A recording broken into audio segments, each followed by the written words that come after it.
गंजाम जिला ब्रह्मपुर 59 नंबर जातीय राजपथ चमाखंडी थाना अंतर्गत पोकोड़ी बंध छकरे आज दिनांक 8/12/2024 रविवार अपराह्न 1 घंटा 30 मिनिट समय पोकोड़ी बंध छक जातीय राजपथ में मर्मन्तुद सड़क दुर्घटना जड़े ट्रक तले आसी जड़े महिला मृत्यु घटी। तेबे मृतक जनक गजपति जिलार बोली जनापड़ी।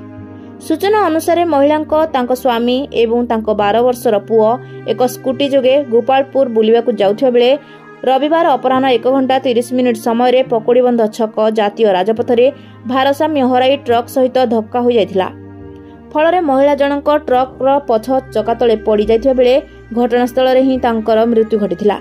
तेबे अन्यपटे महिला स्वामी और पुओ अल्पके बर्ती जाइथिले। खबर पाई चमाखंडी थाना पुलिस घटनास्थल में पहुंची अनुसंधान आरंभ करिछि। ब्रह्मपुर जिला प्रतिनिधि कृष्णचंद्र सामंतराय रिपोर्ट रूपाथालिया न्यूज।